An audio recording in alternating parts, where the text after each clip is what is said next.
We have, of course, interventions from my colleague Silvia Montoya and my colleague Guangdong Chang, and then Mr. Andreas Schlascher from OECD will be acting as discussant.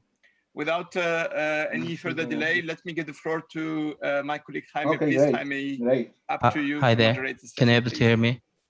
Thank you very much, Borhin, and Connecting from Mongolia. a pleasure to Would you able to hear me? here. Okay, yes. And Can you put the camera? To Yeah, sure, UNESCO definitely. for organizing this this critical event. Can you able to see? Okay, perfect. One of the more complicated moments that Okay. we're Now living you in can global off education. and put until you have your We as when you have to everyone take in the floor. this Thank you so much. call and Okay, in this thank conference you. knows now well, we're living the worst crisis of the last century. We'll never live something like we're living today, of such long dropouts in many parts of the long school closures in many parts of the world, combined with the worst economic crisis that we have lived in the last century, and that's hitting hardly our children and young people. Most of the countries have done laudable efforts in order to try to implement different types of remote and distance learning. But as we know, that's just a very weak way of compensating what we're losing in terms of presential classes, what we're losing in terms of interactions between students and teachers, what we're losing in terms of mental health and socialization, in the possibility of having a good meal, and a lot of the work that many of the international organizations and many countries have already done are already pointing to dramatic losses in terms of learning, and also the huge worry of many countries of potential very high dropout rates at all levels of education. Unfortunately, at this stage, we don't have hard data available about the magnitude of the learning losses, with something that we'll really need to work in the coming weeks and months. But all the countries are trying to do their best and try to reduce the impacts of this crisis and try to recover and go back to learning as fast as possible. Obviously, balancing the huge health risks that we still live. In this roundtable, we'll examine key questions, including what are the top policy measures that are being taken to mitigate against school dropouts, what remedial actions have been most successful so far to make up for learning losses that some countries already implement this, other countries are in their way to implement it, and what else we need to do in order to recover learning in an accelerated fashion. For many parts of the world, 2020 was a year almost lost, particularly in low and middle income countries. But 2021 is a year that still we need to rescue to a large extent. So it's a huge homework ahead of us in order to make sure that we are not losing a generation. At this point, I want to start the presentations of this session, and I want to give the floor to Silvia Montoya, a very good friend of us, and who is leading the work, a great work at the UNESCO Institute of Statistics. Before this pandemic, there was like a lot of work already ongoing in terms of by the institute, working with the World Bank and other institutions in trying to support as best as we could all countries in their efforts to measure learning. But now all this work has another completely another meaning and another urgency. Not only to continue measuring better what's going on, but also to support countries in their urgency task of measuring learning losses. Silvia will present us the global situation and mapping of policy measures taken to mitigate learning losses. And let me give you the floor, Silvia. Thank you very much. Thank you so much, Jaime, and thank you. Good afternoon, good morning for the ones, good night for some of you. And I would like if you actually bear with me in going and trying to just do a quick review of the. Are you seeing, please, the presentation, just to check? Yes. Hello. Has been uploaded already or not? Not yet. We're not seeing it. Okay, let's see what happened. Okay. Share. Is now there? I think it's loading. Yeah, okay. Okay, thank you so much. And thank you so much, and apologies. I mean, technologies is always a challenge. So thank you. As we're saying, we're trying to actually to present and to do a summary, and thank you so much for a good friend and great colleague. We have been actually trying to work and having the opportunity to share with you part of our work, but it's a work in a partnership with many of you, and actually going over the process of just trying to go very quickly about what the DG, the Director General, our Assistant Director General has mentioned. The size of the crisis that the COVID has created as the school closure has reversed decades of the gains in learning. According to the evolution and to the progress in learning we have had in the last 2 decades, we actually know that the pace of learning was actually, even at a slow rate in some of the countries, was actually positive and was producing some progress over time that has been completely reversed due to the fact that the schools were closed, and this disruption has actually demanded some teaching and learning strategies. For actually trying to go into remedial actions and to acceleration actions, we need to understand the impact of learning, and always having as a center of the focus to try to catch up, to improve the learning. But also we know that there are a variety of departing points, there are different contexts, there are different capacities. It was an inequality and inequity levels that are actually at the departing point, and this is the mention that Jaime was actually doing. We departed from a situation of inequality that was not only geographic, but also internal in each of the countries and even at the school level. And we know also that the closure has been heterogeneous in some of the countries, in part of, for instance, Latin America. Not even a couple of weeks of classes has been granted during 2020. And all also depends on the country's capability and capacity to monitor these changes and identify what are the bright spots and the best practices that could actually appear and there has been to scale up and to reproduce. We also know that there has been put into place emergency learning and teaching responses that also were in different nature, according to possibilities, according to connectivity, according to financial resources.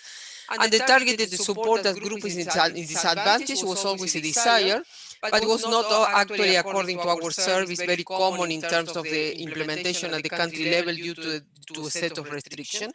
And we also know the impact of budget as described so far. We know that the increase in the absolute number of children that are below the minimum proficiency level, that is really a minimum proficiency level, is about referring to the capacity in reading, to read the text and to understand what is the text referring to, is directly related to the length of the school closure and the percentage of the kids and the children who are close to this minimum proficiency level. As Stefania was mentioning, there is a rate of a 1 to 2 relationship that every month that is lost, 2 months were loss of worth of learning, and depending even on the case of the implementation of strategies was not enough to catch up on that. And we could see in the figure that the distribution geographically of these losses in learning that has been put 100 million kids. If you really think very quickly, the kids, the children that started in 2018 in first grade in the whole world were around 130 million kids, according to our statistics. So we're referring to a whole grade to think very quickly about what could mean these 100 million kids.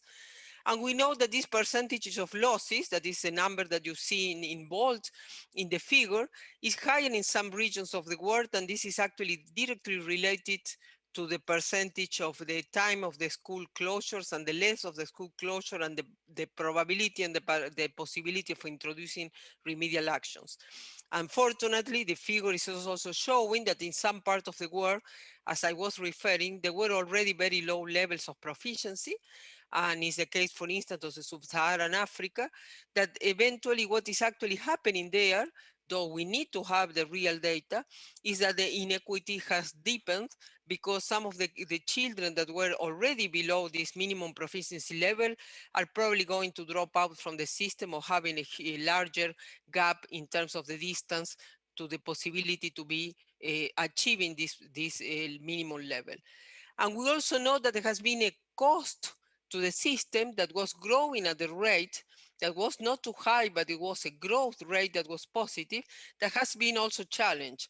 Looking back at 2020 from 2021 and without the pandemic, we should have been discussing how many more kids were above that proficiency level, and what is exactly what the figure is trying to capture, that there is a percentage of kids that already also has been lost in terms of progress.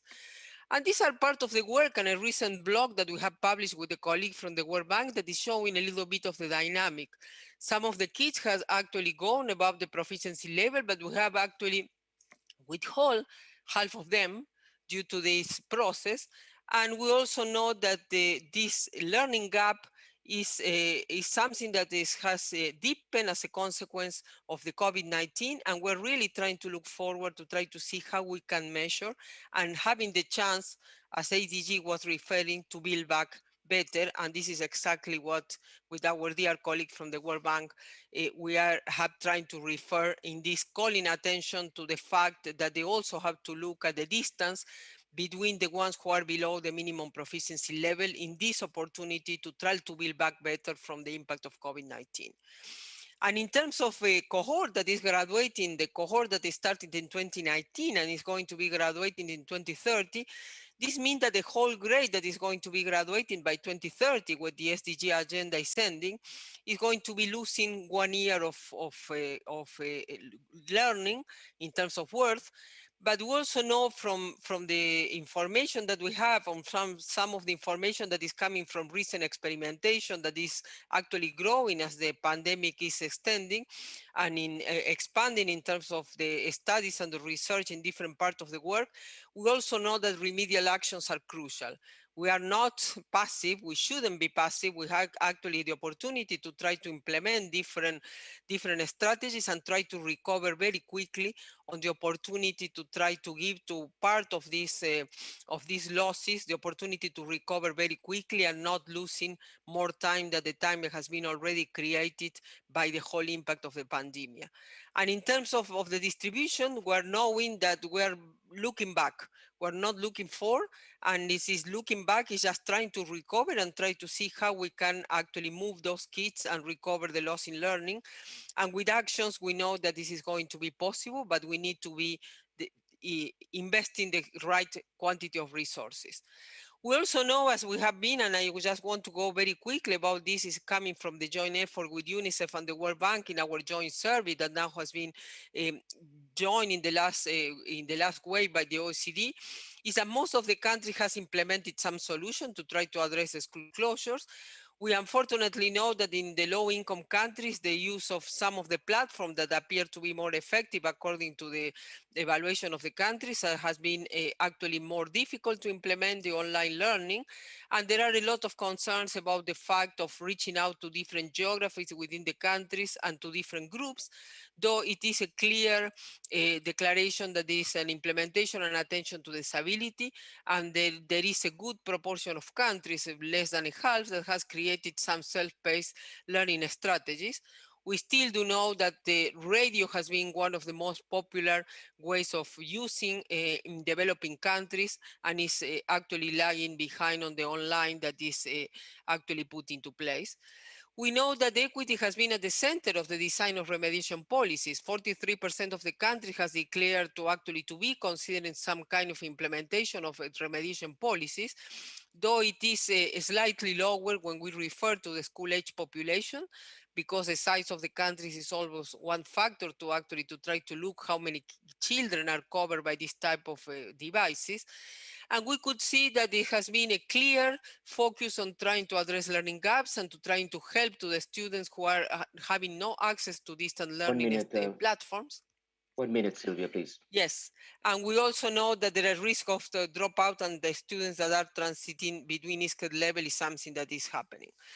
So we also know that there has been multiple strategies to put into place to try to address this access and trying to have the expansion on online learning, trying to provide subsidies, trying to drop out on non-core subjects, and trying to actually looking at that. But we also know that the low-income countries are the ones who has faced most of the problem.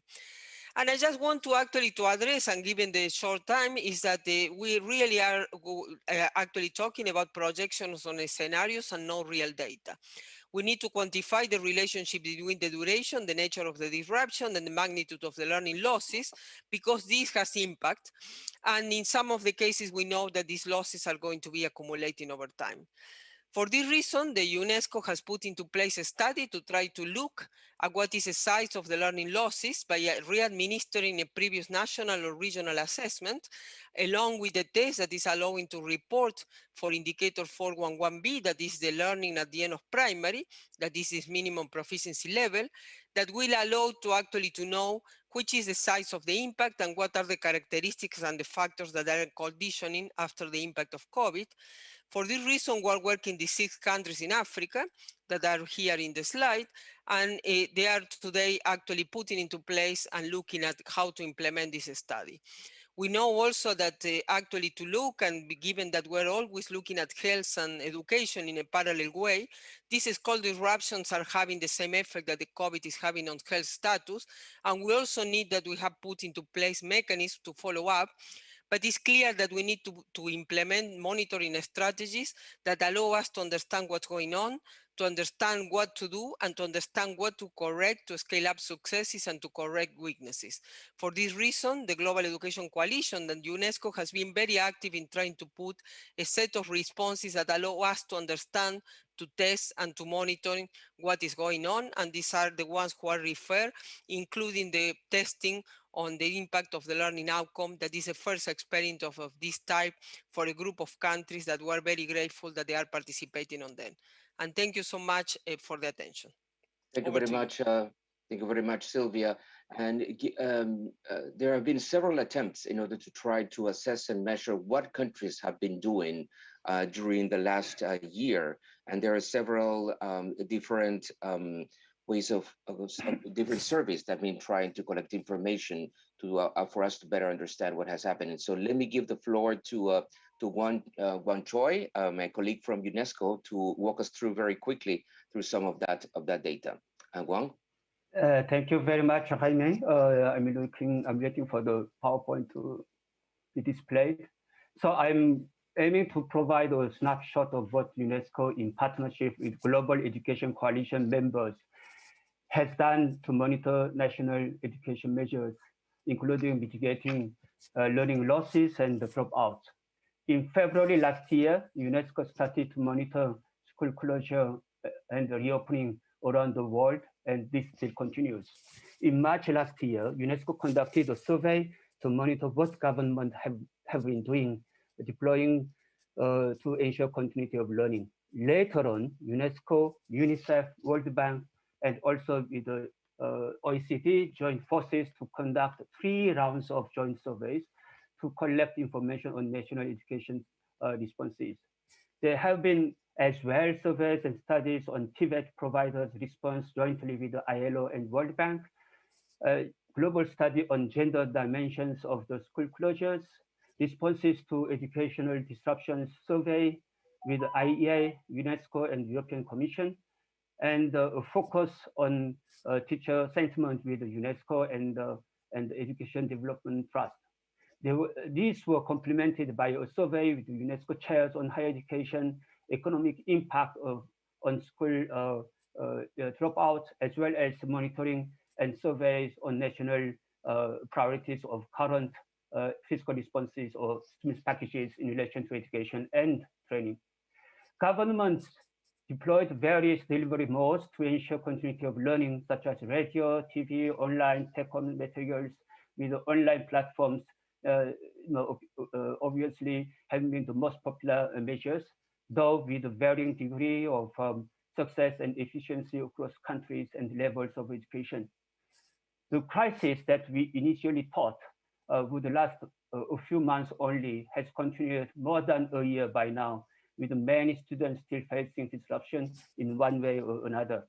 Looking back at the last year, schools have been completely closed for an average of 15 weeks or 4 months worldwide. And if partial closures are factored in, the average ratio represents 26 weeks or 6.5 months, which represents 2/3 of a school year. This will have serious consequences for learners, for their learning, and possible dropouts. In June last year, we estimated that globally some 24 million learners would be at risk of not returning to schools in 2020 due to economic impact. Pre-primary and higher education institutions will be affected the most, especially in South and West Asia and Sub-Saharan Africa. To cushion the impact just if you could wrap up in 1 minute, please, go on. Yeah. Okay. So so we can see we can go to the next slide, the last slide, and we can see that many countries invested in introducing or expanding remote learning in addition to other measures. Yet we know that learning inequalities have certainly deepened and widened, and there is a risk that many students may not return to school, especially the most disadvantaged. We are yet to fully assess and understand the efficiency and the effectiveness of the teaching and learning strategies. Finally, how to support teachers and learners to transit smoothly to normal learning while attending to their psychosocial well-being needs remain a key issue. Thank you very much. Thank you very much, Wang, and sorry that that you had to rush through this, but it's extremely important the points you were making in terms of the impact, not only in terms of learning and in terms of dropouts, but also the huge impact on inequality that we're living. A lot of efforts already done, but actually there's extremely urgent to continue these efforts. I'll try to make a few points later, but now I would like to start the session in which we are collecting the views, right, of ministers of education around the world, trying to get a sense of what has been the top policy measures to mitigate school dropouts, to make up for the learning losses, and what are the challenges that they see today. And the challenge that I have is that I have to make sure that about 24 ministers can speak in less than 40 minutes. So that's a huge challenge that my colleagues of UNESCO have put in front of me. So without much further ado, let me start with the with this roundtable, and starting with Minister Patrizio Bianchi from Italy. Minister, please, the floor is yours. Less than 2 minutes each one of our minister colleagues. And thank you very much for making the time. Minister Bianchi, please. Yeah, thank you, Jaime, and thank you to Audrey Azoulay and to Stefania Giannini for this event. Let me say that the Italian government fully supports this effort given by UNESCO and by UN and all the international institutions to relocate education at the center of the interest. Now, education is the solution to the problem, is not itself a problem. What we have done in Italy is clearly to take at the center of our agenda the problem of education, in particular to reduce the dropout. We had also before a pandemic an unacceptable level of dropping out, in particular in the south of the country. But it's clear that now pandemic is exacerbated this problem of dropping out and reduce the capacity of the country to react in a positive way to the digital and environmental challenge that we have in front of us. We have quite rapidly to organize this global reaction to pandemia so that we support the Global Education Coalition sponsored by UNESCO. What we have done, we have put it at the center of our national plan of recovery and resilience that is part of the European plan for next generation. The two issues, that is a great national plan to reduce educational poverty and to reduce dropping out. And the second, the basic idea that we have to redesign technical and professional education. This is one of the main instruments that we have to reduce dropping out. But the main problem that we have is to establish the idea that is a global issue. No government in the world can solve this kind of problem alone. No one in the world can win the battle against pandemic alone. So that we believe that the effort that the Italian government is doing is on one side to use all the instruments to recuperate the losses, but in a structural perspective. That is education at the center. Education as the main instrument for re-establish the idea of human development. Thank you so much. Thank you very much, Minister Bianchi. And you made an excellent point that we need to put education at the center of the debate, and this is really a global issue. No one can do it by itself. And so far, that's what we have been seeing. Every country has made its own efforts, but we need to really see this as a global challenge if we don't want to lose a generation. Thank you very much for those words. Let me turn now to the Minister of Albania, to Mr. Oltion Rumbaluku. Minister, please, the floor is yours, 2 minutes.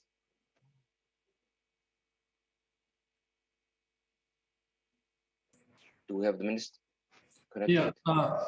Thank you. Thank you, Minister. The video is not good. Now we can see you. Now we can see you. Yeah. Well, to tell you the truth, it is very important the future in terms of let's say repairing or taking in consideration this period. We have stated even to the European Commission that the countries of the Western Balkans will, let's say, have a longer period of COVID, let's say, block or COVID effects compared to the European Commission, as the vaccine roll back, let's say, in our countries will be a little bit more later than the other countries. So even in terms of regional, let's say, cooperation, it is needed to take more in consideration in, let's say, Western Balkan agenda or even regional agenda, even European agendas, in order to have some interventions and to have some measures that could, let's say, repair the losses of our education system in this period. Of course, we hope that in the next academic year we will be back fully in the, let's say, in the normal education system, but it could take time. It could be after December 21. And if the let's say European Union will start the normal education by September, probably Western Balkans and other, let's say, less developed countries will need 6 months more or 8 months more to go back in a normal situation. So for our country, we will suffer twice the loss of in length, of course, twice the loss of education due to COVID compared to the other countries. And having this twice loss, of course, we need much more interventions to repair this situation. Thank you. Thank you very much, Minister, and thanks for highlighting the importance of moving as fast as we can, particularly in situations like the one you're describing in the Western Balkans, that the recovery might take a bit long. Efforts should be redoubled then. Let me go now to the Minister of Bahrain, to Dr. Majid Al-Nuami. Minister, the floor is yours.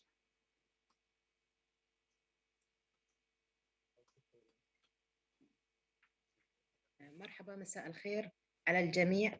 طبعا يسعدني اني انا اشارك ممثله وبالنيابه عن سعاده الدكتور ماجد بن علي النعيمي وزير التربيه والتعليم في هذه الفعاليه المهمه بمناسبه، او خلينا نقول بوضعيه اللي هي مرور اكثر من عام على كوفيد 19، الجائحه اللي طبعا اثرت على كل دول العالم.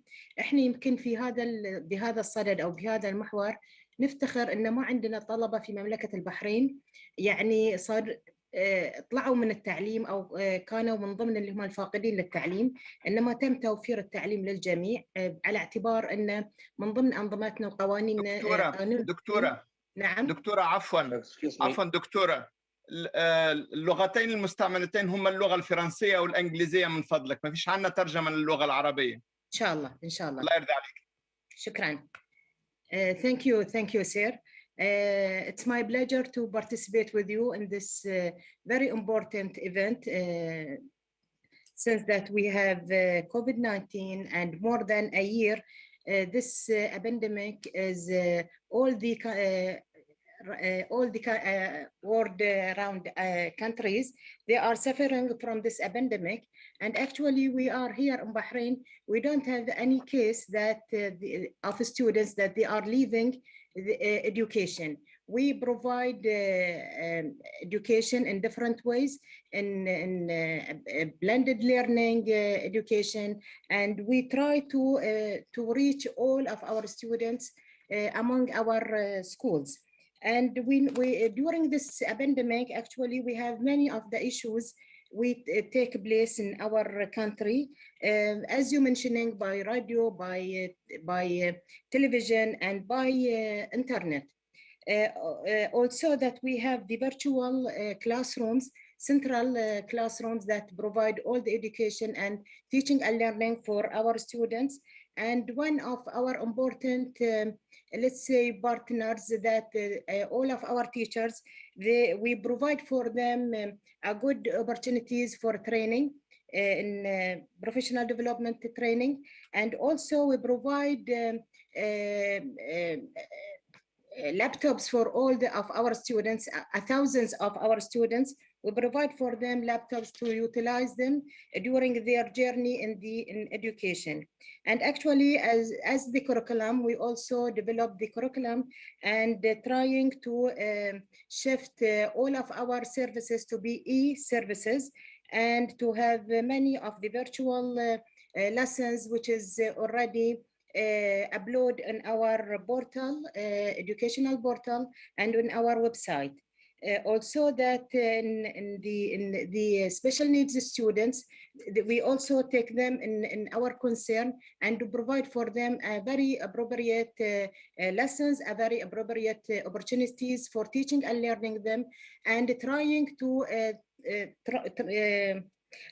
support them from their teachers by a continuous communication with them, even if they are at home during the closure of the schools. And now we have the blended learning that with the different of the platforms, with the different of the application, we reach all of our students. This is in brief, but I would like to ensure that all of our students, they are engaging during their academic years, last year and this academic year, and they are continuous their teaching and learning from teachers and from students. And I think we are lucky in Kingdom of Bahrain that we reached this stage during the pandemic. Thank you. Thank you very much, Minister, for summarizing all the efforts in Bahrain. Let me move quickly now to Minister Mahugnung Kakfo, Minister from Benin. And then I will move just to announce that we'll move to the Minister of China and then the Minister of Congo. Minister Kakfo, please, the floor is yours.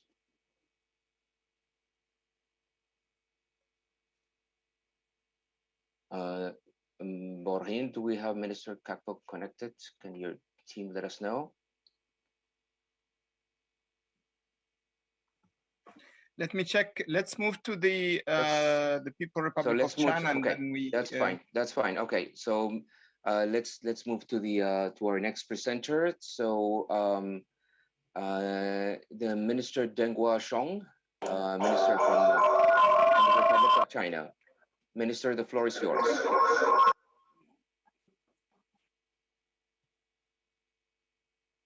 Yeah, thank you. It's my pleasure to be here to have discuss about Chinese project. You know, in the January of this year, President Xi Jinping have announced the victory of Chinese project, which is called fighting against the poverty. And this victory includes to reduce the out-of-school number. That means the government have to take the duty to let every child in China to have an opportunity to receive the education. And our local governments have this duty, and they have to help every child to go to school. And we have won the victory of this fighting project.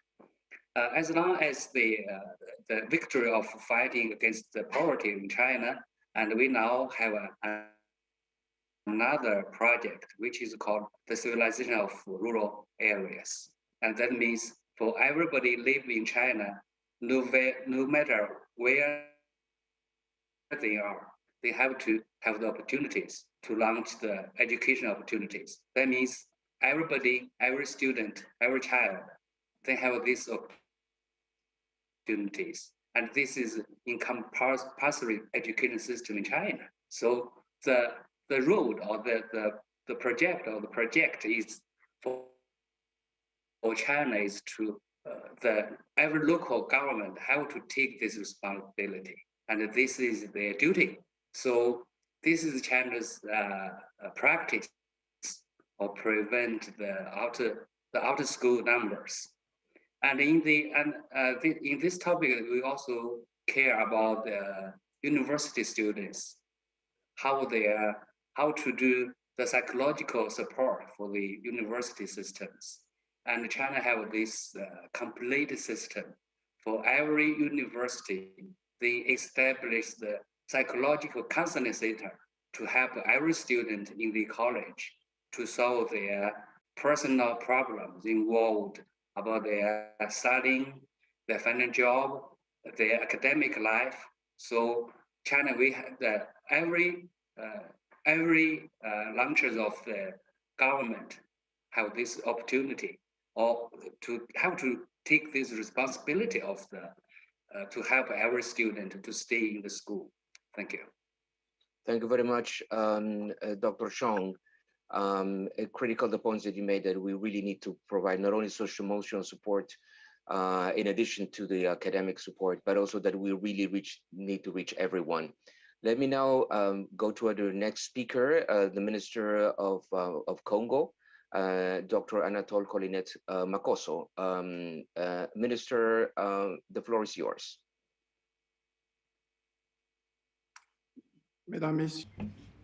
Ladies and gentlemen, good afternoon. A year ago, almost to the day, for the first time in its history, the Congolese authorities took the unusual decision to close all schools from primary all the way through higher education to protect children against the pandemic. Today, a year after this decision, this truly historic decision, I would like on behalf of my government to pay tribute to all of the efforts that have been made by UNESCO, amongst others, to help Congo, and in particular the expertise that was made available to us so that the right to health would in no way jeopardize the right to education. In my country, several measures to support learning were adopted by my government.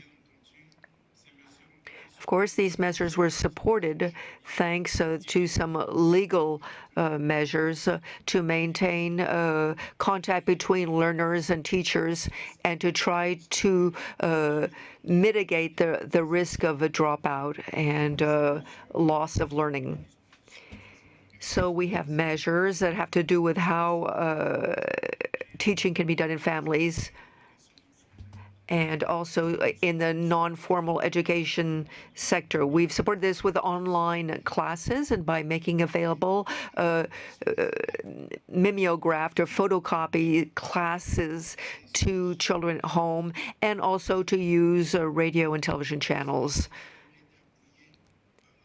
In addition, we provided canteen meals at home for those children who normally ate at the canteen, and we organized our exams so as not to jeopardize education, and we're continuing with the work to train teachers. We created a center for initial training and a web training channel so they can carry on with their training. This is what I can say to give you a general idea of our policies in the Republic of Congo. Minister Makoso, for the the quick but a very useful description of the efforts in your country. Let me now turn to my good friend, Minister Montserrat Kramer from Ecuador. After Montserrat, we're going to go to the ministers of Ghana and Guinea. Please, Minister Kramer. Thank you. Good morning and good afternoon to everybody, and thank you for this opportunity. To mitigate the school dropout in Ecuador, we work with other ministries in social and economic protection, and we offer educational programs on radio, TV, platforms, textbooks, uniforms, and school meals at no cost to the students. The curriculum is more flexible and contextualized, which responds to the diverse cultural needs, and we adapt it to face-to-face, online, or virtual education and homeschooling. Teachers are trained in new ways of teaching and learning, but also in emotional support to families and students. And our counselors also work with families to provide psycho-emotional support. Teachers report weekly on the frequency and quality of contact with the students and defines the level of abandonment risk. And if it is high, they proceed to the active search consisting of teams of teachers and volunteers who visit homes to talk with families. The most affected are students from rural areas and ethnic minorities from 3 to 4 years old and from 15 to 17. We are starting today with teachers' vaccination. The top remedial actions that have been most successful to make up for learning loss are in phase 1 called We Learn Together at Home. We implement pedagogical support guide for the development of student skills, including educational adaptations for students with special needs. For phase 2 of progressive, safe, and voluntary return to classes, each school prepares its educational continuity plan according to requirements given by the Ministry of Education with autonomy and responsibility, and in dialogue with the families. Also, teachers do learning diagnosis through a portfolio that not only indicates the student's process and progress, but is evidence that they continue in the educational system. In addition, a psycho-emotional and learning diagnosis is made when they progressively return to classes. The evaluation is mainly in reading, writing skills, and mathematical logical reasoning. We implement the pedagogical acceleration leveling service in multi-grade educational and rural institutions. Also, the reactivation of agricultural production. Minister Premier. Okay, activities I am ending in educational institutions in the rural area and the promotion of collaborative work, taking the institution as a space for integration of the community. Thank you. Thank you very much for all those really comprehensive efforts, and really interesting to hear that Ecuador is already starting teachers vaccination. Let me thank you very much for that. Let me now turn to the Minister of Ghana, Mr. Yao Se Adutwun. Minister Adutwun.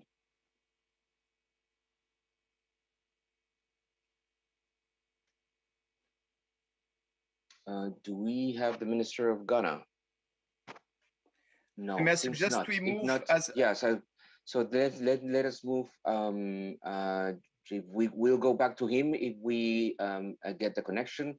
Let's move to the Minister of Guinea, Mr. Aifa Madubano Barri.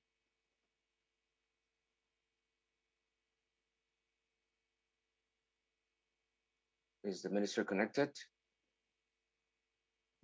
No, it doesn't seem to be working. His video. Let me go back to the team. Borhin, we have, according to our run of show, we have a short video by Minister Ramesh Nishank from India. Yes. Can we do that now? Yes. Rana? माननीय महानुभाव UNESCO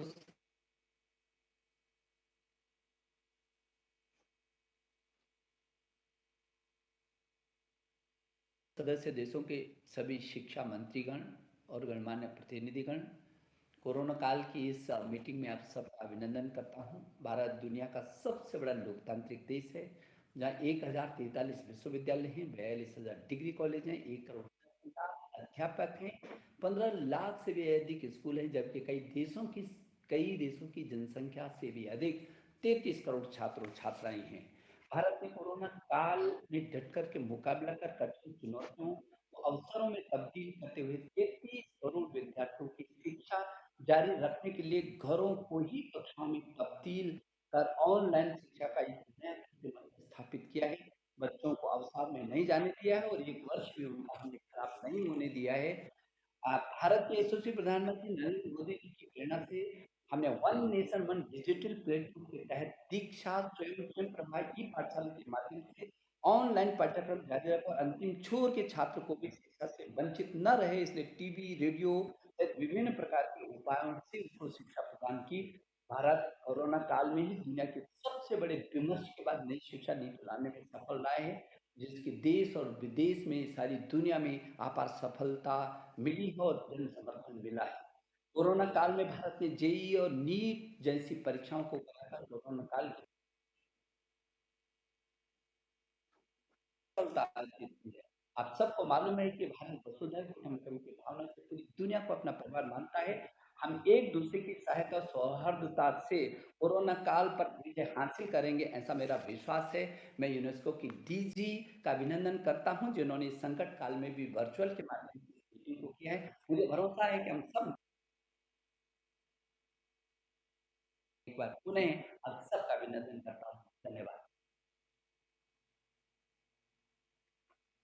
Okay, that's we apologize for some technical difficulties. Well, at least we were able to see some of the in writing the words of the Minister of India.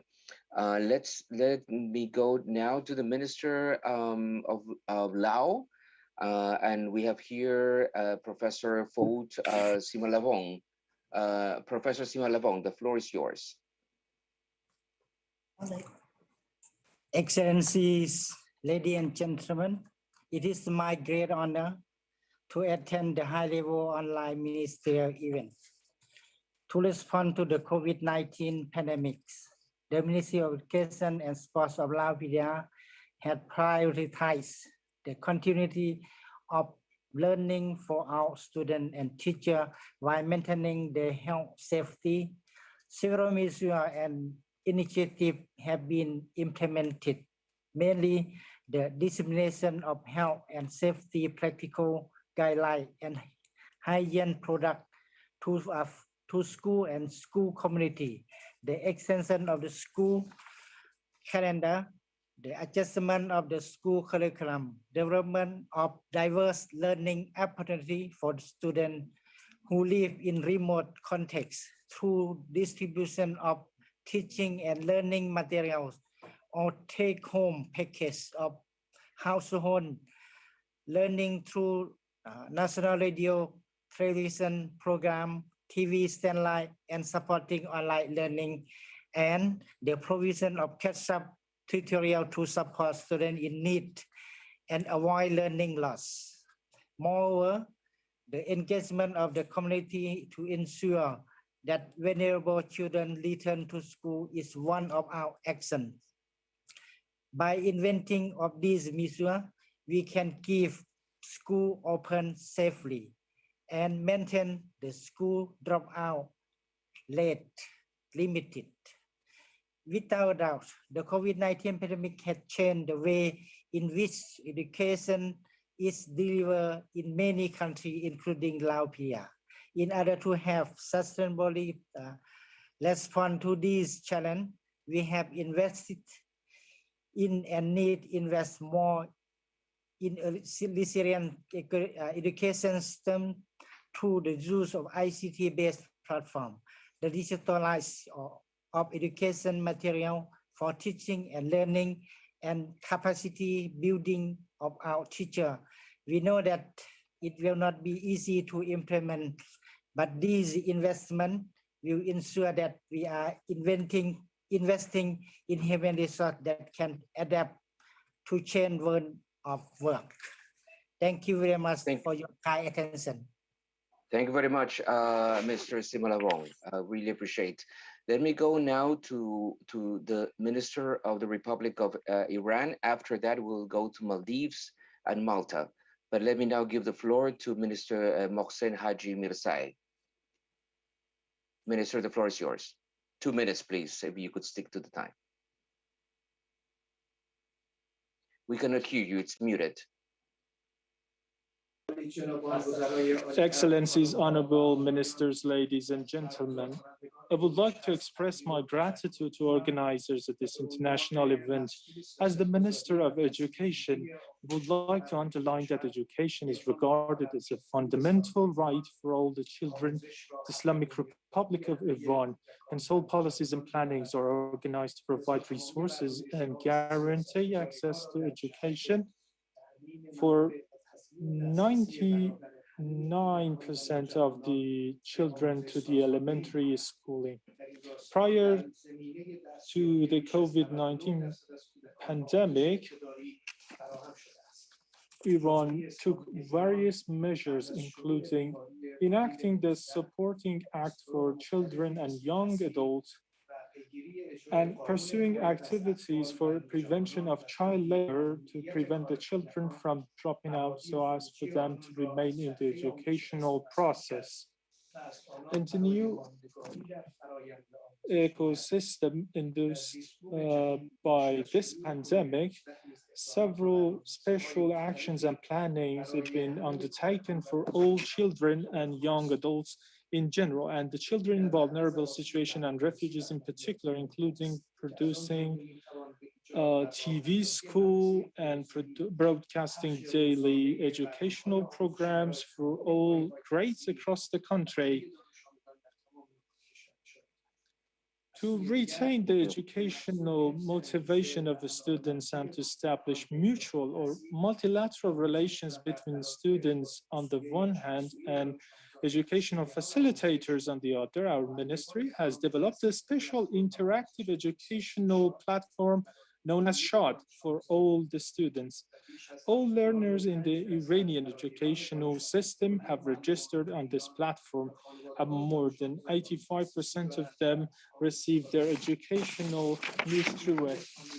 All teachers, principals, and parents have access to and use it. Iran has also created learning packages and leaflets for those who don't have access to modern technologies and e-learning. The collaboration equally encompasses marginalized children, foreign nationals, and refugees. More than 550,000 of foreign national children from about 30 countries receive formal education as Iranian students do. Mr. Chairman, the illegitimate and unjust unilateral coercive measures imposed on our country by the US have created difficult circumstances for our people, including our children, especially during the pandemic. These measures created negative impact on our work to provide adequate services to our children. We expect that the UNESCO, based on its mandate, address seriously such discrimination and follow tangible actions to remove such discrimination imposed on our people. We believe that at this critical time, United Nations system, specifically UNESCO, has critical role to play through supporting the developing countries to be able to facilitate their educational priorities and vaccinations schemes for children.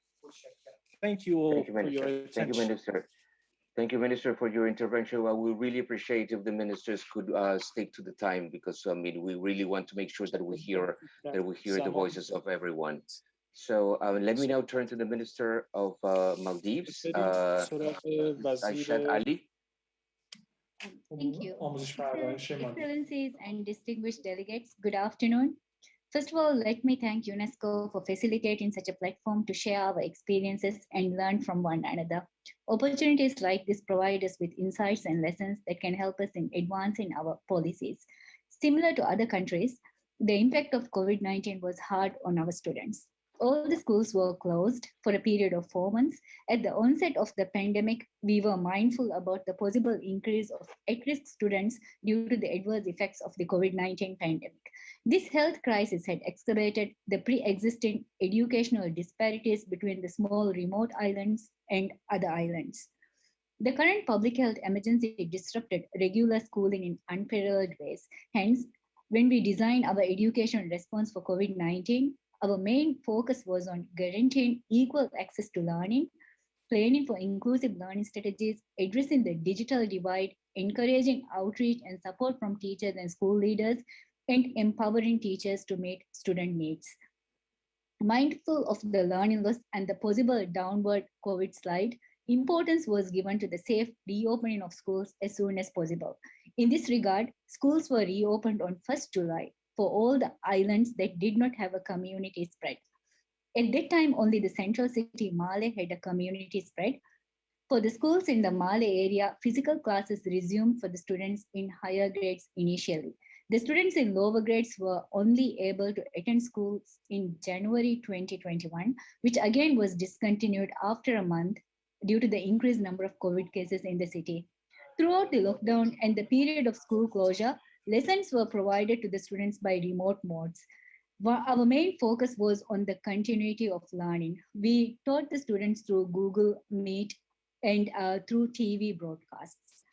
We extended the academic year by 6 months to provide more time for the students to catch up for the days lost. During this time, special remedial programs were designed to cater for the needs of different students. We are closely monitoring student attendance and reaching out to the students who are having attendance problems. Academic counseling is provided to these students and their families. In cases where students need specialized therapy, referrals are made to specialists who provide them with the assistance required.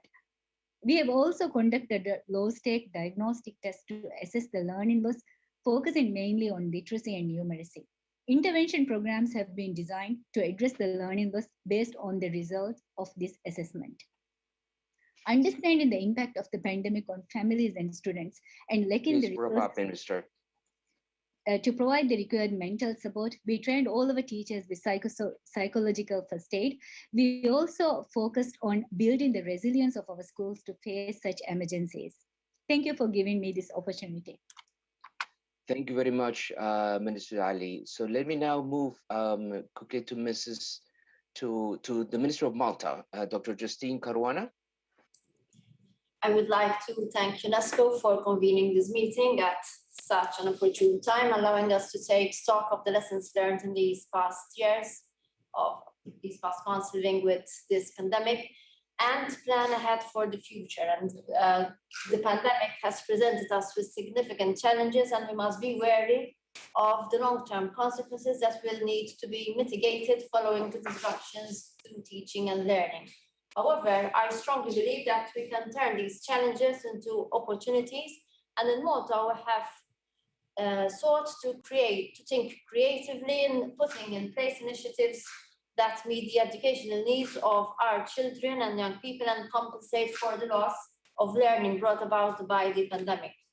It has also provided us with an opportunity to strengthen Malta's digital preparedness and digital tools in order to improve the quality and inclusiveness in our teaching, and in conjunction firm in the belief that quality education for all students is best delivered in person in close cooperation with the health authorities of Malta, we safely reopened schools in October 2020 with the introduction of over 50 mitigation measures in place. And until the recent closure on the 15th of March, keeping all schools open for such length of time has been a significant achievement.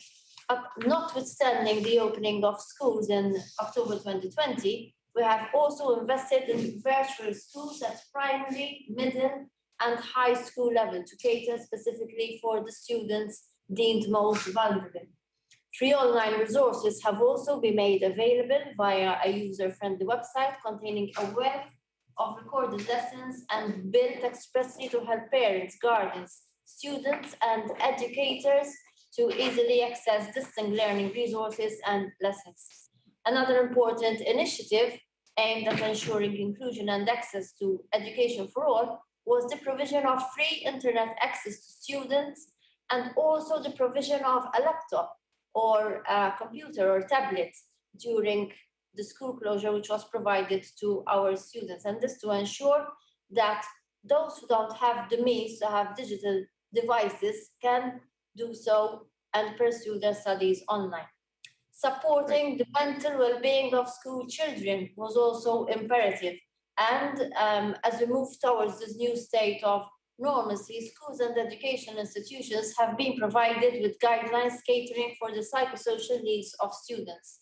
Okay. And tackling early school leavers, however, remains an important priority for us through a number of educational reforms targeted services, such as setting up the early school leaving unit within the ministry, and also reducing the level of early school leaver from education and training. And I'm therefore pleased to note that over the past decade, at national level, we have witnessed a gradual and consistent reduction of early school leavers from 25.7% in 2009 to 17.2% in 2019. And in conclusion, I would like to stress the fact that international fora such as these are of utmost importance, and in the light of the global effect the pandemic has had on our lives, we must ensure we take stock of lessons learned. Thus, I urge the fostering of greater collaboration. Thank you, Minister. And exchange the best practices. Thank you. Thank you very much, Minister. We really appreciate that the Minister goes to stick to only 2 minutes so that we can hear the experiences of different countries. Let me now go to the Minister of Mauritius, Mrs. Lila Devi Dukun Lochumun.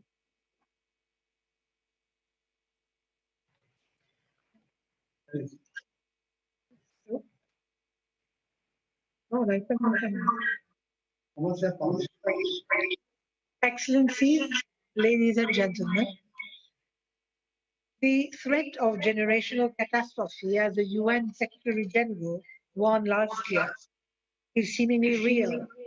And that's a threat we, the community of nations, have toward us.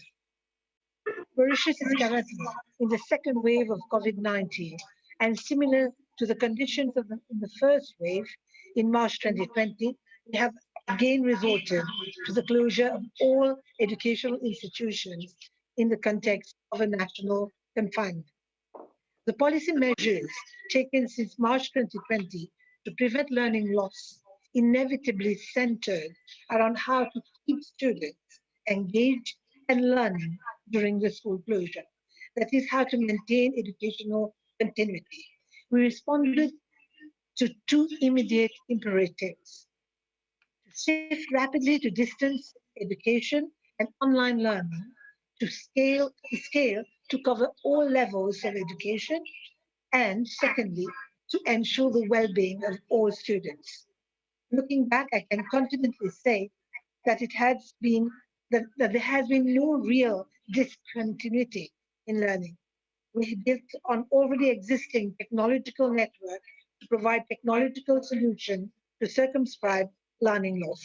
We resorted to a number of measures, the main ones being the use of dedicated TV learning channels for broadcast of daily video lessons for primary and lower secondary in all subjects.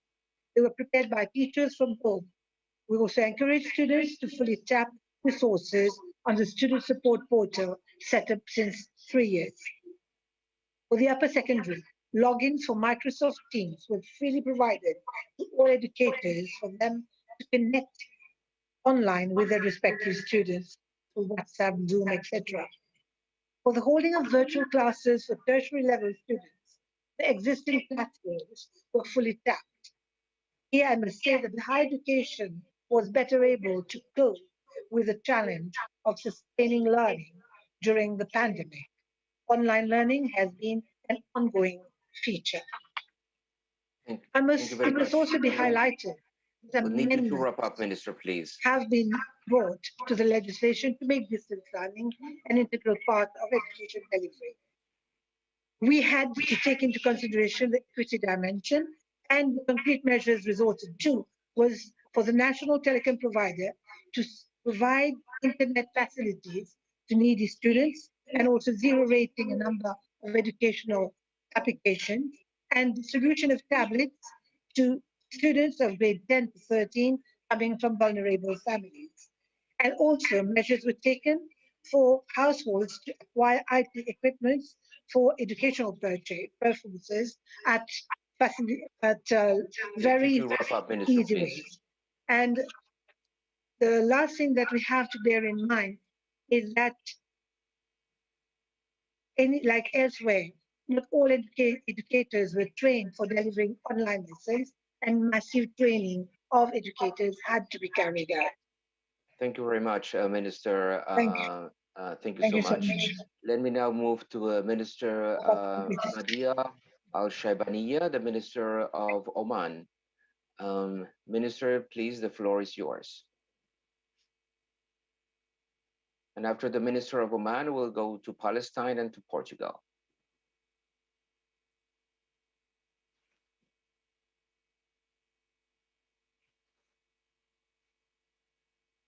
Do we have connected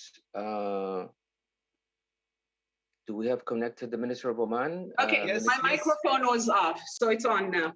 Hello, okay, great. To everyone, excellencies, ladies and gentlemen, good afternoon. I'm going to try to be brief because I just want to get to the core of the challenges that we are talking about. We have 2 minutes, Minister. Thank you very much for that. Number one, I would like at the beginning of my intervention to commend the efforts of all the teachers globally who have been doing a miraculous job dealing with COVID and ensuring that education is going on. In Oman, like in many other countries, we have embarked on blended learning, and we are doing some form or the other. Sometimes they're at school, sometimes they are pulled back. We've worked on platforms, we've worked with the private sector, with the communication sector. I think the communication sector has to play a significant role with what is going on. The Minister of Education is a member of the higher Supreme Committee that makes policies and decisions based on our national strategy for dealing with COVID and preventing the spread of COVID. We have platforms, we've trained teachers. Technology is a challenge because of the infrastructure, because of the geographical challenges that we have in this country. But I think I want to go back to what Sylvia mentioned. We need to talk about, understanding what is going on and then understanding what needs to be done. I am truly, like my colleagues, the other ministers, I am truly, truly concerned about the educational gap. Despite all of the innovative measures, we are aware that there's a learning loss and it's prevalent and it needs to be addressed. I think there's an urgent need to identify these learning gaps, to find the tools to identify these learning gaps, especially with reading and numeracy. I know a lot of you would agree with me. There is also a need to adopt some of the best practices to bridge this learning gap, to learn from each other. A lot of the ministers spoke about solidarity. It's important that the upcoming generation doesn't pay the hefty cost of this pandemic in terms of lacking proficiency in basic skills. I look forward to UNESCO taking the lead and mobilizing all of its resources together with other partners to make sure that we steer the education system back on track, put everything back on track, bring in the best practices, bring in the resources, so we end up with a more sustainable future and we don't lose all the gains that we made over the years. So my concern is really addressing that, and how do we address that? Thank you very much. Thank you very much. Thank you very much, Minister. Let me move now to the Minister of Palestine, Mr. Mahmoud Abu Mawais. And after the Minister of Palestine, we'll go to Portugal and then to the República Bolivariana de Venezuela. Minister Mawais. I think we can move Jaime for now. Thank you. We don't have him now. Okay, so let me go then now to Minister Tiago Brandão Rodrigues from Portugal. Minister Rodrigues, please. Hello, I'm here. Dear ministers, dear colleagues, dear directors, it is a pleasure to be with you, sharing the Portuguese experience and learning from all your good practices. Firstly, I would like to stress the importance of the education professionals, mainly teachers, during this last year.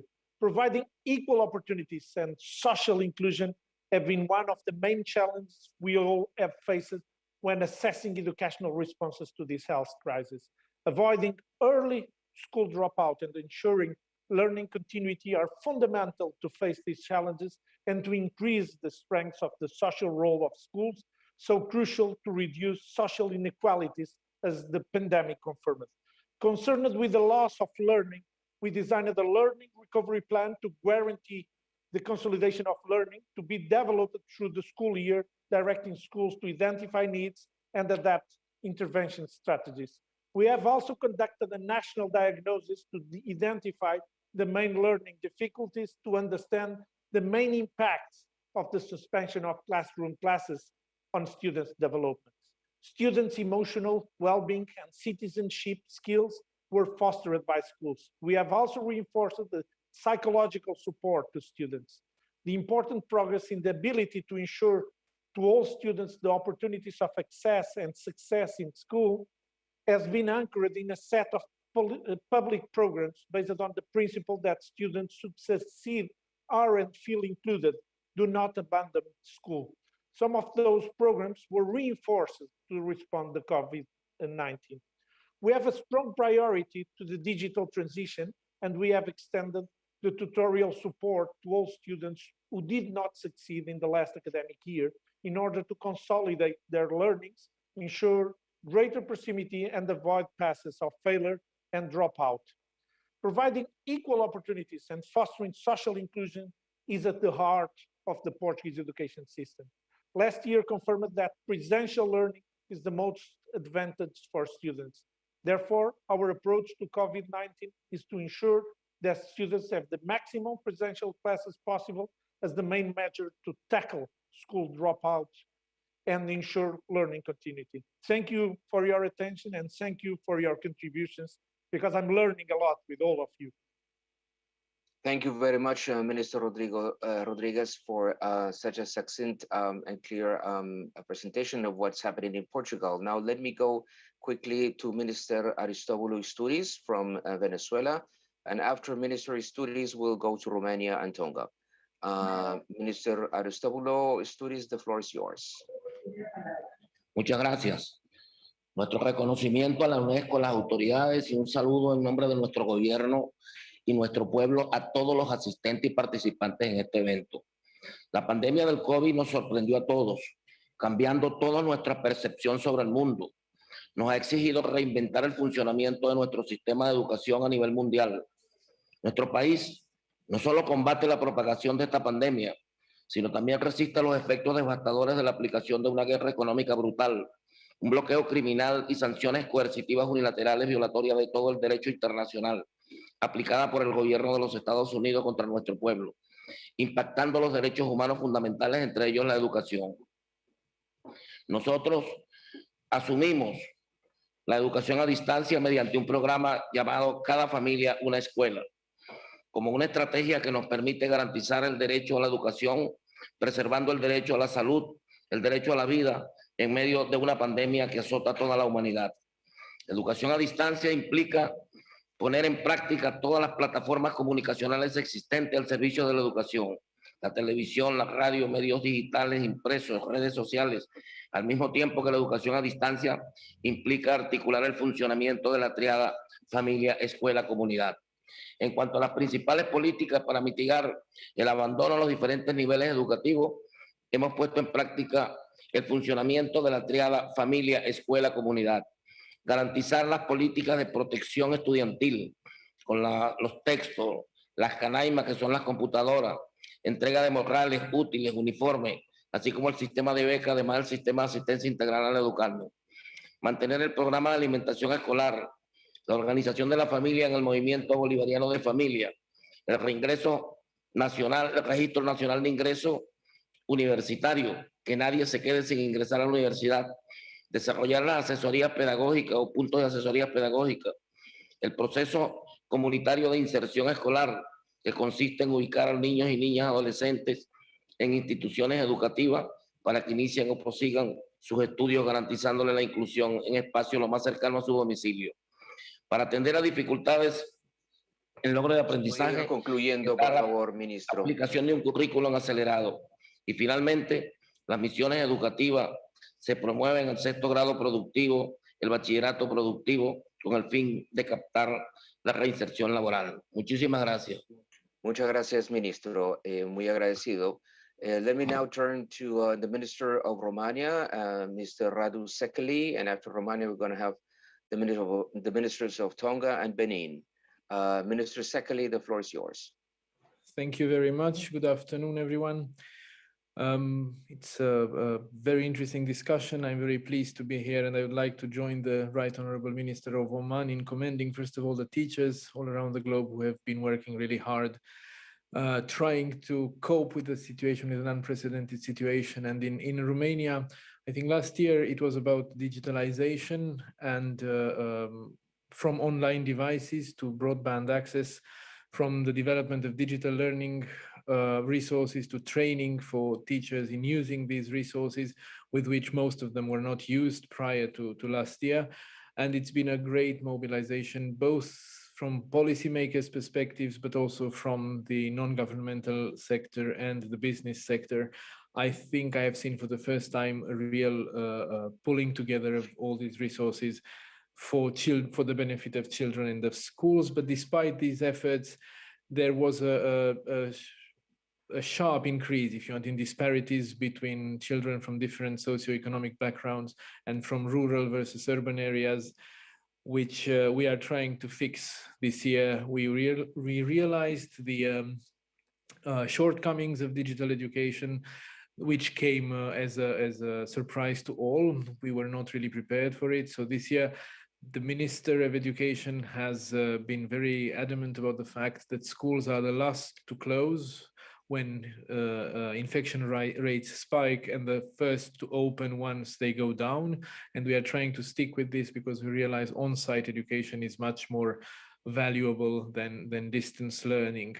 And to support this, we have streamlined sanitary security measures, but we have also made a tremendous effort for the vaccination of teachers as an essential category of personnel in the state, and about 75% of teachers have already been vaccinated today. We are also increasing the number of remedial education classes. About 168,000 teachers, pupils are currently accessing these lessons in secondary and primary education, about 90,000 pupils in upper secondary education, so at high school level. And last but not least, we are aware of the emotional impact, and I like the word Ms. Stefana Gianni used in the beginning as emotional disruption. And we realize that we need to take measures to compensate for this impact, to help young people overcome the risk of isolation, depression, and disengagement with education, which we have seen among them. Thank you very much. Thank you very much, Minister Sekeli. Very important the point you mentioned about schools being the last to close and the first to open, which is critical. That is something that we should see in many countries. Let me now turn to the Minister of Tonga, Mr. Siausi Sovaleni.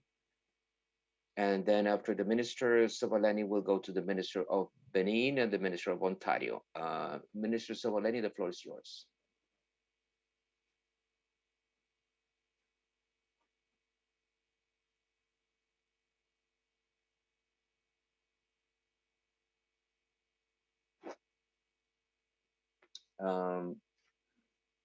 Do we know when Minister Sovaleni is with us? Let's move to the next. I will check with colleagues. Thank you, Jaime. Please. So, and I hope we then got back the connection with the Minister of Benin, Minister Kakpo. Is Minister Kakpo connected?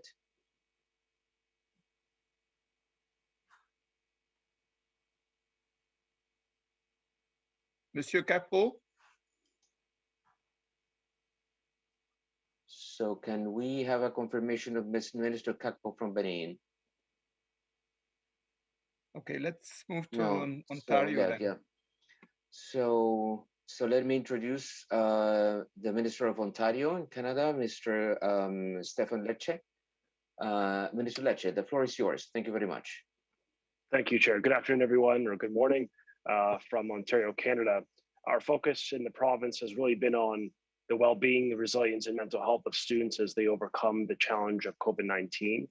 We've all faced many challenges, and in Canada, a particular challenge due to the size of our country. We do not have sufficient broadband internet access, but the province has resolved to fix that. We've invested significantly to ensure that we are able to connect all students to the online web. We have also taken action to help ensure equity is a core consideration in our deliberations, making sure that those in rural parts of the province, remote parts of the country, from underrepresented groups get additional supports and access to their educator, which we think is really essential. We're monitoring developments and working with educators and researchers across the country on the impacts of equity well-being, but we do accept the premise schools must be the last to close, the first to reopen. Our system in Ontario has been informed by the best medical evidence. We've been able to keep schools fundamentally safe with a heavy emphasis on learning loss and recovery for those individuals that have faced difficulty from the pandemic.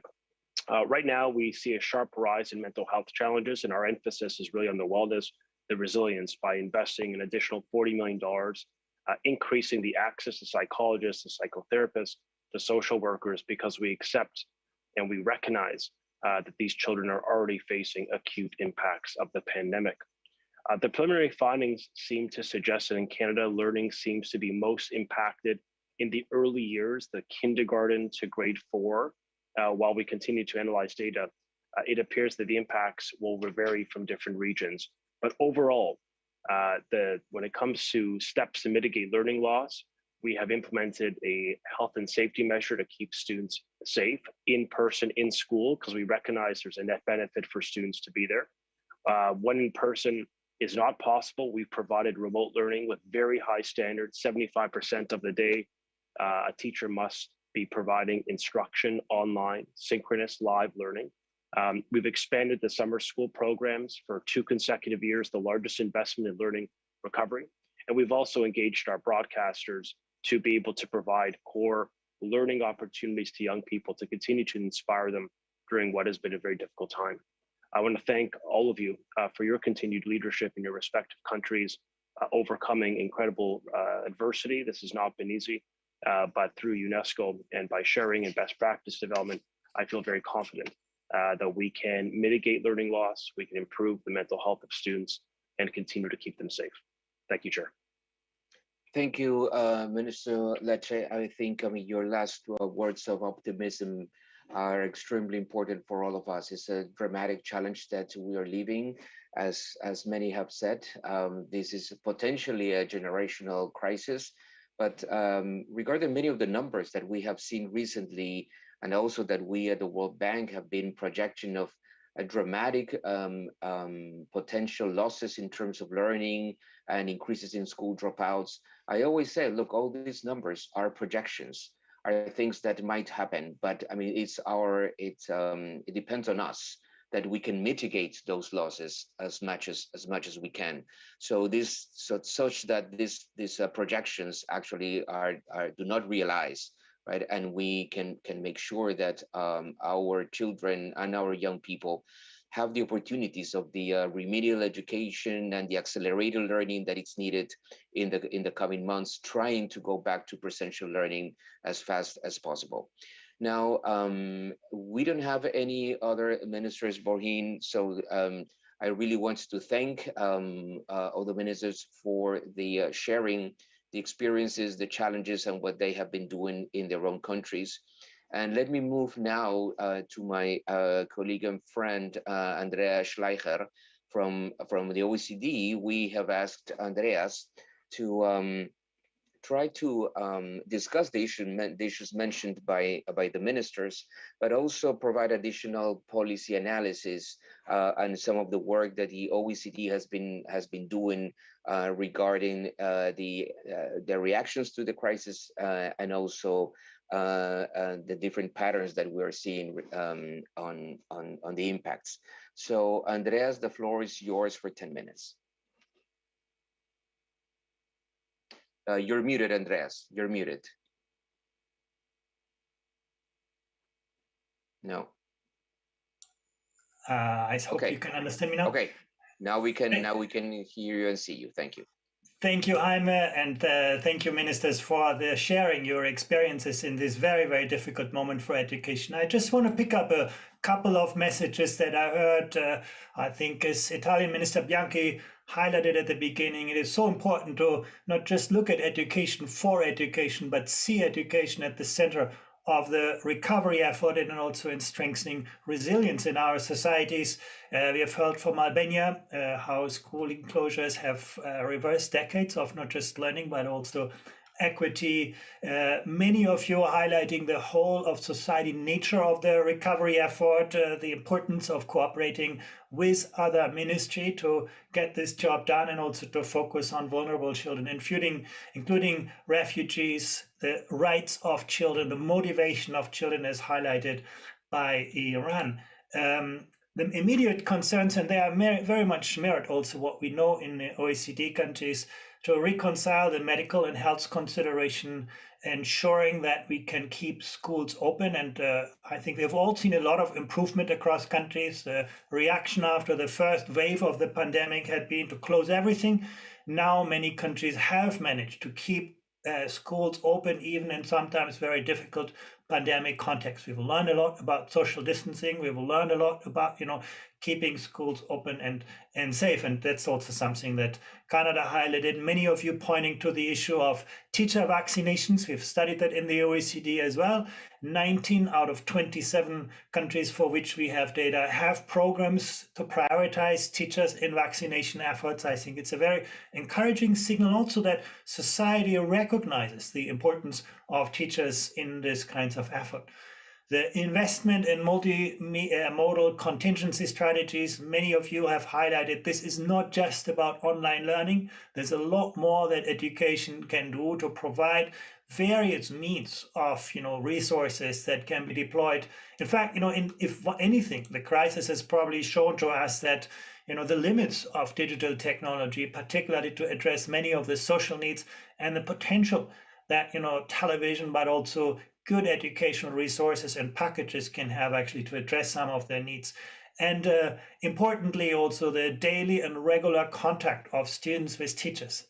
Nothing can replace that. As some of you have highlighted, we heard that from India, from Laos, from Mauritius, and from Oman. It's about making difficult choices. I think we have to realize in a moment of crisis, this is not about doing everything, but it's about getting priorities right. Where school capacity is limited, it is important to prioritize the youngest and also the most disadvantaged. This is where we have seen the greatest limitations of digital technologies.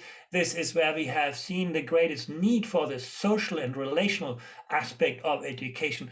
Basically, there's very little you can do other than through presential learning. So I think that's something several of you have highlighted. We heard it most prominently from Bahrain and the Maldives. To cater for special needs, I was very intrigued by what Bahrain also explained in terms of using new technologies to address the needs of children with special needs. I think that's an area where we all have to learn a lot. Also in the OECD areas, we are struggling with this.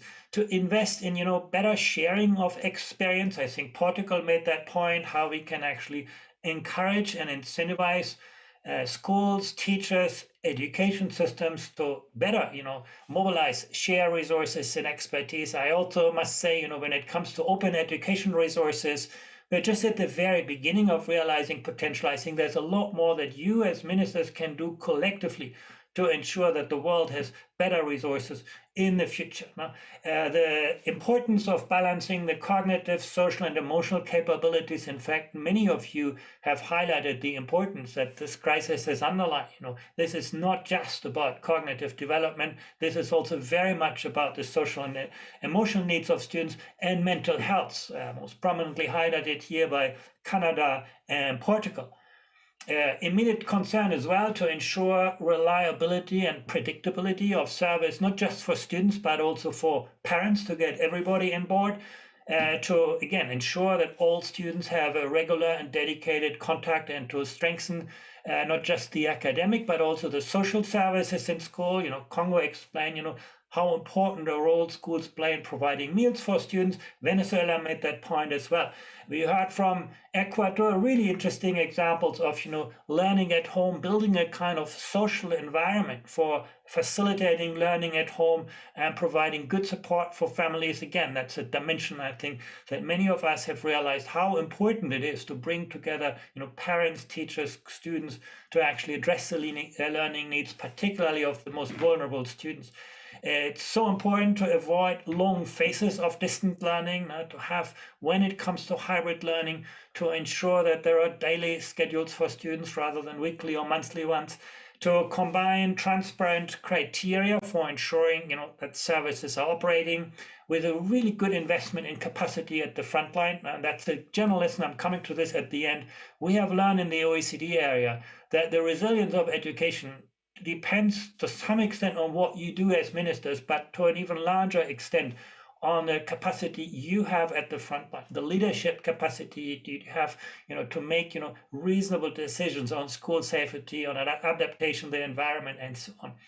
That's in the immediate. If I look sort of beyond the immediate crisis, the most prominently highlighted dimension by many of you was on equity, addressing dropout, addressing geographic disparities. Now, China presented, this as a kind of obligation for governments to ensure, but Portugal gave some interesting examples, to redouble our investment in remedial education, points made by Canada and Romania, to recognize and better support the role of teachers in addressing inequality, and to better align resources with needs. Here, Portugal and Romania made that point, to use funding formulas to also ensure that resources better reflect the social and economic conditions of students in schools. We heard that from Ecuador, we heard that from Oman.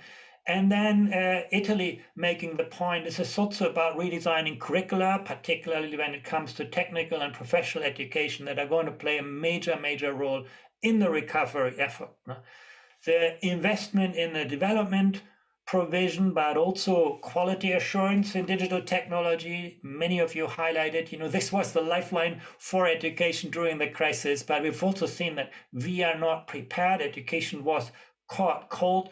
We need to better recognize, the potential of what can be done as well as the limits. As Romania highlighted, we need to ensure that access is subsidized and available, and that we have good collaboration between education and internet providers and technology companies, that we include teachers in the design of digital solutions, involve teachers in coaching, mentoring, knowledge mobilization. I think the example from India was really striking here. And last but not least, let us strengthen the resilience of school systems and ensure that schools are the last institutions to close. And I want to leave you just with one slide of data that we have just compiled at the OECD, where we contrast, the extent of school closures with the quality of learning outcomes across countries.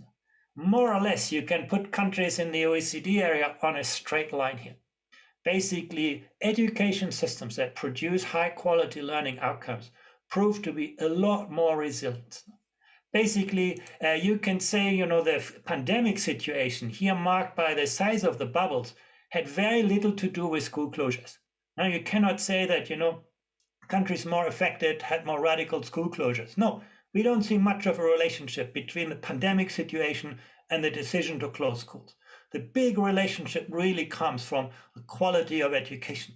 Even, GDP per capita, when you account for that, the line becomes a little bit flatter, but it more or less remains like this. So your best bet to ensure resilience in education is really to redouble investment in the quality of education. That's our best predictor for actually avoiding school closures and making education more resilient. I want to leave you, the very last point, on a positive note.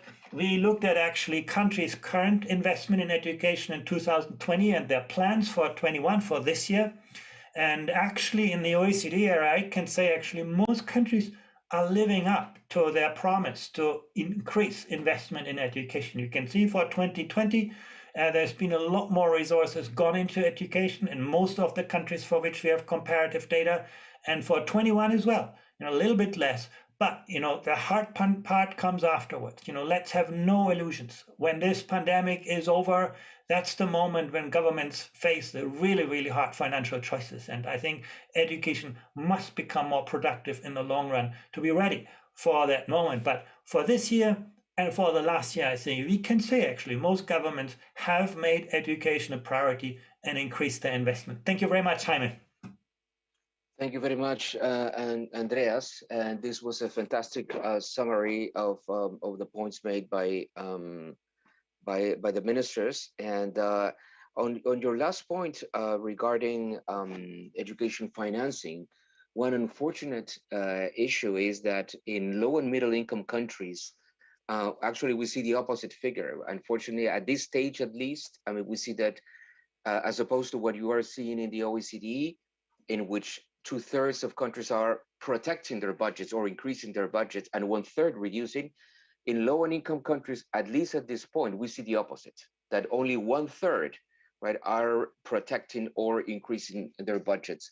And that is something that it's absolutely critical to work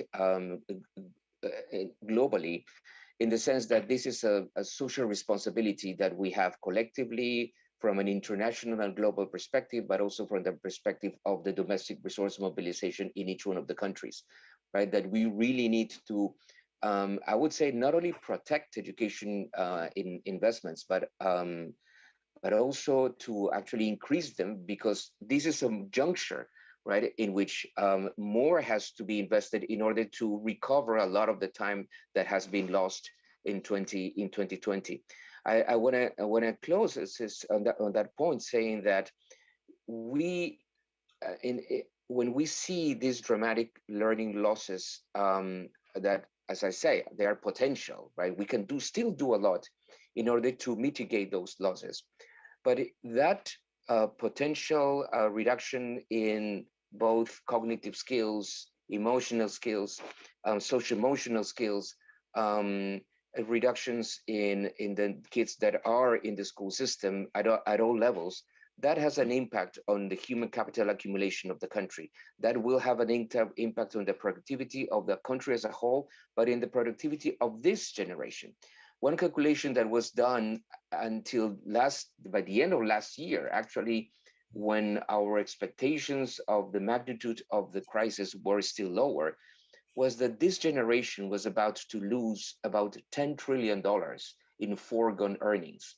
So I'm not talking there about the losses of the economies as a whole, but the losses of foregone earnings in the future of this generation, right? And that is a very, very large number. That is equivalent to 10% of GDP, of global GDP. And actually, we need to think that most economies, rightly so, are engaging into increasing their debts, their national debts, precisely to finance, right, the crisis that we're living. I mean, where it's basically to finance a war. That's what we're doing, and countries have to do that. But who will have to pay, right, that debt is precisely this generation, right? So actually, we really need to invest, right, in our young people, on our children, because we cannot afford that they lose not only education, but they lose future productivity and future well-being.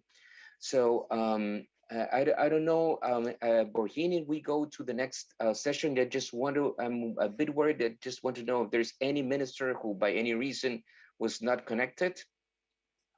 We have the Minister of Benin who just joined us. Okay. Maybe we can give him the floor, and then we go to the closing session. If you don't mind. So Minister, so let me see. Yeah, so we have Minister Kakpo. So very briefly, Minister Kakpo.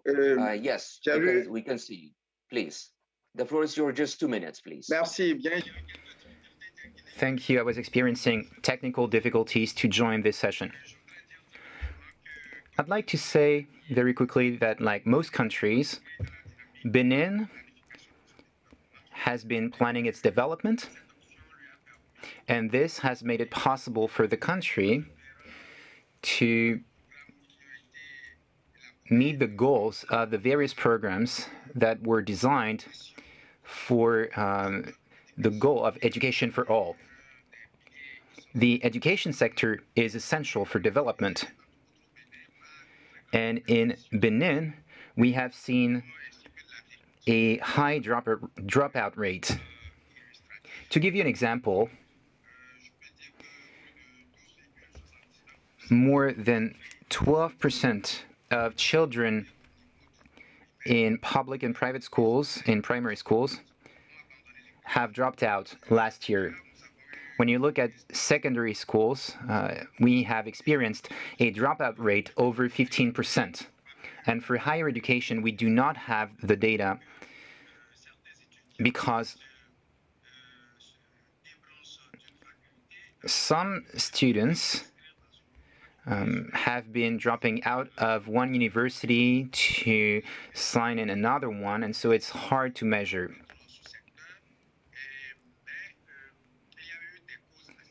However, there were causes for a dropout. First, there is a lack of understanding of the education system. Career counseling is not very clear. There are also financial constraints that push parents to remove their children from school. There is also the phenomenon of youth pregnancy. We're also experiencing difficulties with difficulty of access to training institutions.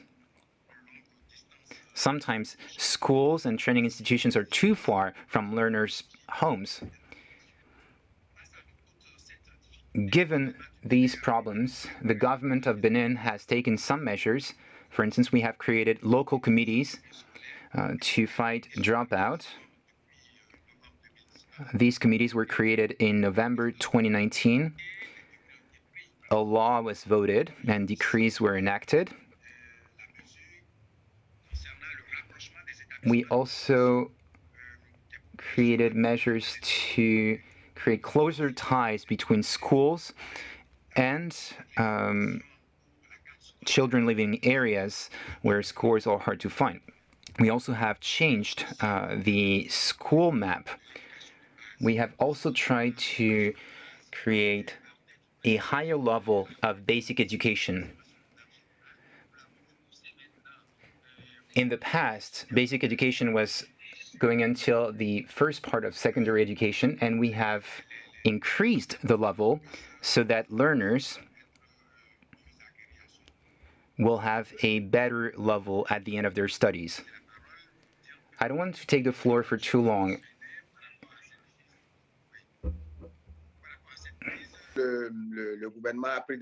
And the government has taken measures that are being implemented. Thank you, ladies and gentlemen. Thank you very much, Minister Carpo. So now we're going to the closing session. And we really want to thank all the ministers for their interventions, to Andreas, to Sylvia, to Guang for the presentations, to Andreas for the fantastic summary. And we would like to announce that the closing session has been recorded. We recorded messages from two distinguished colleagues of mine, Mr. Robert Jenkins, who is the Chief Education and Associate Director of UNICEF, of myself as Global Director of Education of the World Bank, and my dear friend, Mrs. Stefania Giannini, who is the Assistant Director General for Education at UNESCO. The video will be launched in the same meeting room, and I would like to ask all the participants to remain in the same room and invite you to close your microphones without, before that, just thanking you for your participation. Please. Welcome back to all ministers and participants to this plenary closing session. Well, it's been a very inspiring discussion. You evoked the extensive range of measures in place to reopen schools safely, which is one of the big priorities you have, all of us have, and addressing learning losses and accelerate the transformation that education actually needs. Well, we must be very clear, no government can address this big challenge alone. And multilateralism cooperation is more than ever indispensable. Well, today I'm very pleased to be here with my two dear friends and colleagues, Jaime Saavedra from the World Bank and Rob Jenkins from UNICEF. We've been working, may I say like this, as one over the past year, just the joint forces of our three organizations really to sustain, to support the governments in this big mission we have together. Through a consortium we started last year, supported financially by the Global Partnership for Education, and continuing now today, and that's the reason why we are the three of us here, to present an interesting initiative. It's about a mission for recovery education this year, 2021, which is another critical year. And the priorities are threefold. I recall them briefly before giving the floor to my colleagues. First, no child is left behind. Ensuring means that all children and youth getting back to school this year and receiving comprehensive support they need. Second point, every child is learning, and this is about accelerating learning and breaking down the digital divide and learning divide.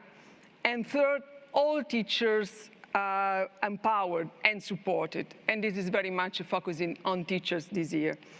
Well, we'll work at country level, we'll accelerate actions which are already running, and let me give the floor first to Rob Jenkins, Chief of Education and Associate Director at UNICEF, to talk about this incredibly important initiative. Rob, the floor is yours.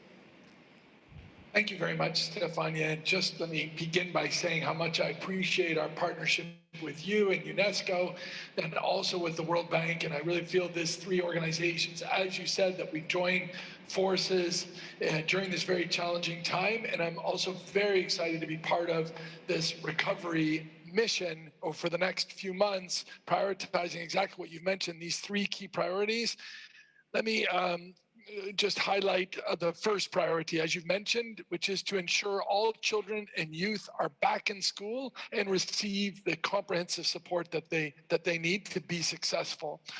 So this priority entails two key areas of work. One is we need to proactively identify those marginalized children within each community, understand who and where they are and the barriers they're facing to return back to school. Then we need to proactively working with them to overcome those barriers.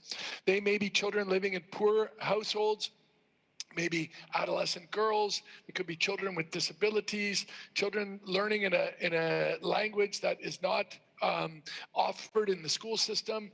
So understanding which children in each context face barriers and proactively overcoming them, with the goal of all children returning back to school. The second part of this first component is when children return back to school, they need to receive the full support, comprehensive support, so that they're successful. We recognize what a trying time this has been for children, not only in the learning loss that many have experienced, but also they've been challenged by no longer having access to midday meals or nutritional support offered by schools, by mental and psychosocial support offered by schools, but also a sense of safety and protection. So as children come back into school, we need to work collectively to ensure they're provided the full comprehensive support that they need and require and have a right to in order to be successful and regain the learning that they have lost and re-enter to their learning pathway. So really excited by this recovery mission. Count on UNICEF's full support. Let me pass back to you, Stefania. Thank you very much, Rob. And now I'm giving with pleasure the floor to Jaime Saavedra, who is Global Director of Education at the World Bank. Please, the floor is yours. So, thank you very much, Stefania, for this opportunity. First of all, to work all together, both the international institutions that are here, but also working together with all country counterparts. Yeah. Actually, we do as a society owe to our children. And as Rob was saying, the first thing that we owe them is to make sure that they do have the opportunity to be back to school one way or the other, right? We'll need to be creative, but we need to do it with a sense of urgency. This really has to happen as soon as we can. Of course, we need to balance the health risks, and that's absolutely critical, but we need to make sure that kids are back to learning. We need to remember that we were already in a learning crisis. We were a year ago already talking that the world as a whole is really confronting an extremely complex situation with 53% of children who are not able to read and understand a text by age 10, what we call learning poverty. That was already a dramatic situation. And that 53% is going up. Right, we're calculated that this could go up like 11 points, right? So that's really, really dramatic. So we have now a crisis within a crisis, right? This pandemic is the largest shock that we have been living. Hence, and this is the second point that we all want to make. The first one was, as Rob was saying, let's go back to school one way or the other. Let's go back to learning. But when we talk about learning, there are a few specific elements that we really need to address. First, we really need to apply learning assessment tools such that we know where each kid is. Right? It's not about just let's return to school. We need to have a good understanding. Each teacher has to have a good understanding of what are the needs of each one of his or her students. And systems have to know where they are, right, in terms of the magnitude of the learning losses. Second, we need to make sure that schools incorporate social-emotional learning, right, as part of their urgent menu, as part of their crisis menu, right? This is a year where we really need to put down the fire, but part of that is the mental health and the social-emotional well-being of our children. So we need to measure learning. Second, we need to emphasize social-emotional learning among our children. And finally, this is not about returning to where we are, right? We really need to make up for the time. So we really need to invest in accelerating learning and in remedial learning tools, right? This is not about just going back to where we were in 2019 or in 2020, but we need to make sure that we make up for the time with extra tutoring, right? With additional hours, with additional support, with teach at the right level tools that will allow all of us, right, to make sure that all children, right, have the opportunity to make up for that lost time. So this going back to school, right, is about measuring, is about social-emotional learning, and it's about making up for this lost time. There's a huge homework, and it's absolutely critical that we move fast on that front. Over to you, Stefania. Thank you very much. Jaime, the third pillar is about teachers. We know that teachers has been the front line workers, some kind of heroes in this crisis. We need that they need our support from governments, from international organizations, starting from this vaccination campaign. We've been the first together to advocate for teachers being vaccinated and prioritized, and some interesting data this day we heard from our survey coming out. But it's not simply about that. It's about giving the right competencies, updating, reskilling their competencies, about the digital skills. It's about social-emotional supporting them as well as children, as my colleagues said, talking about these three pillars of our mission recovery education 2021. Well, this brings me to the end of a long day, but I think it's been very, very much interesting to listen to ministers, their experiences, their challenges, their lessons learned, and some interesting, innovative solutions. Jaime said before, it's not going back to the business as usual. We know, we hope, and we are strongly committed to take this opportunity, the positive side of the crisis, to unlock innovation, the potential of innovation that we are just looking around and see all over the world. And Having said that, I wish to thank all of you, starting with my two colleagues and friends here connected with us from across the sea, and all participants and ministers at this 1 year in the COVID-19 lessons learned, and mostly looking with a message of hope to the near future. Thank you very much for joining us.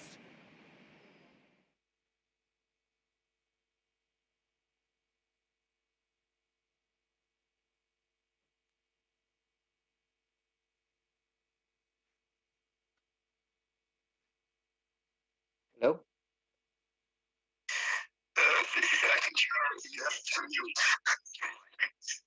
Hello? Yes, you have to mute your mic on Zoom. Okay.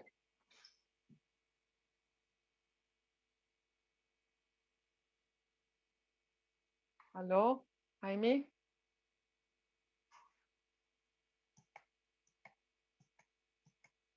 Like a small report, I mean,